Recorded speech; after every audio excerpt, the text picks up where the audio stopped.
Hello and welcome to Crack Academy. My name is Shashank Roy और कुछ नया टॉपिक आपके लिए लेके आए हैं। The first topic is India's energy conservation building code 2017।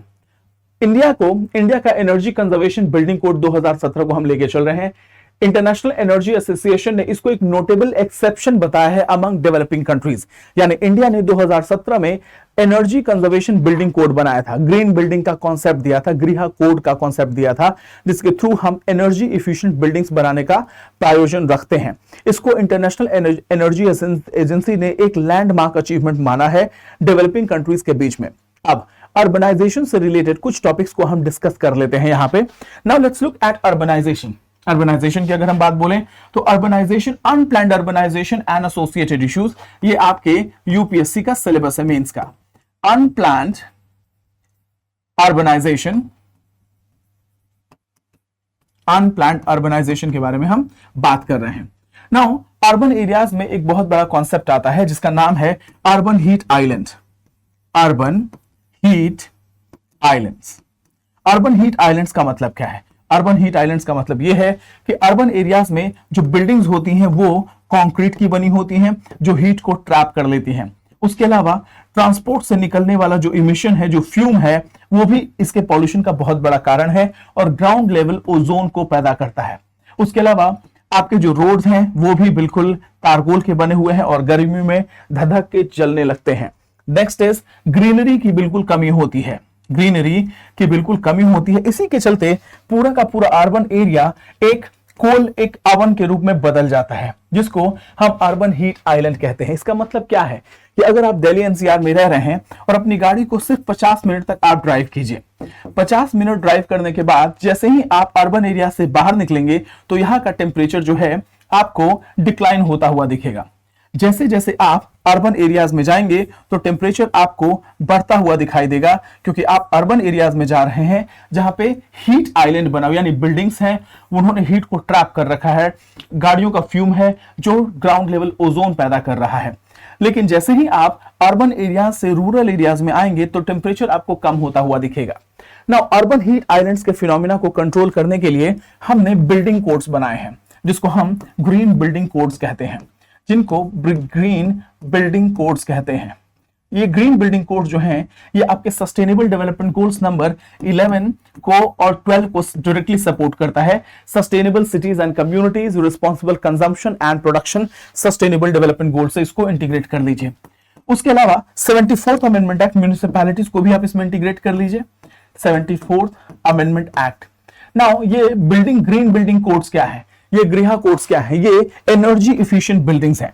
इन सारी बिल्डिंग्स को इस तरीके से डिजाइन किया जाता है ताकि इन बिल्डिंग्स में जो है वो एनर्जी सेव हो सके। ठीक है, गृह कोड्स की अगर बात बोलेंगे, गृह कोड्स,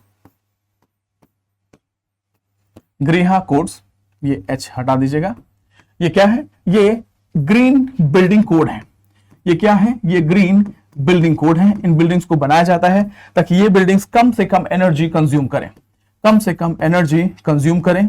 ठीक है, और हमेशा इसमें सस्टेनेबिलिटी के पर्सपेक्टिव से चीजें डेवलप की जाती हैं। उसके अलावा क्रॉस वेंटिलेशन का ख्याल रखा जाता है। इंसुलेशन इस तरीके से किया जाता है कि समर के टाइम में जो घर की दीवारें हैं वो बिल्कुल एकदम ठंडी हो, ठीक है, बहुत ठंडी हो। उसके अलावा क्रॉस वेंटिलेशन का प्रोविजन हो, यानी पूरी बिल्डिंग जो है वो इफिशिएंट होती है, एनर्जी इफिशिएंट। इसी बात को लेके इंडिया की बड़ी तारीफ करी गई है इंटरनेशनल एनर्जी एजेंसी से कि ये एक बहुत काबिल तारीफ कदम उठाया है इंडिया ने। इंडिया के एनर्जी इफिशिएंसी बिल्डिंग कोड को जो है एक नोटेबल एक्सेप्शन के तौर पे लिया है इंटरनेशनल एनर्जी एजेंसी ने, और इस बात की तारीफ हुई है। हमारे ग्रीन बिल्डिंग कोड्स को हमने 2017 में लागू किया था सस्टेनेबिलिटी को प्रमोट करने के लिए। Now energy efficient building codes क्या है? ये एनर्जी एफिशिएंट बिल्डिंग कोड्स ये मिनिमम स्टैंडर्ड्स की बात करते हैं, कॉमन मिनिमम स्टैंडर्ड्स जो कमर्शियल बिल्डिंग्स में फॉलो करना चाहिए। जैसे इसमें एनर्जी के सोर्सेस की बात की गई है, इन बिल्डिंग्स में जो ड्रेनेज सिस्टम है वो कैसा है, इन बिल्डिंग्स में वाटर यूटिलाइजेशन के लिए क्या व्यवस्था की गई है, यानी सस्टेनेबिलिटी। पर्पस क्या है कि पूरी बिल्डिंग्स में कम से कम 25 से 50% तक एनर्जी इफिशिएंट सिस्टम्स को लगाना है, यानी वो प्लग्स लगाने हैं, एलईडी लाइट्स का यूज करना है इंस्टेड ऑफ बल्ब, हीटर्स का यूज नहीं करना है, आरओ से निकलने वाले वाटर्स को गार्डनिंग में यूज करना है। तो अब ये applicable to commercial buildings like hospital, hotels and schools, क्योंकि ये बहुत बड़ी बड़ी बिल्डिंग होती हैं और अगर ये बिल्डिंग जो है एनर्जी एफिशिएंट होंगी तो उससे बहुत सी एनर्जी हम बचा पाएंगे, जिसके बारे में बात हो रही है। नाउ कंपोनेंट्स और रिक्वायरमेंट क्या है ग्रीन बिल्डिंग्स के। बिल्डिंग्स का डिजाइन सबसे इंपॉर्टेंट है। दूसरी चीज, उस बिल्डिंग के ऊपर लेयरिंग कैसे की जा रही है।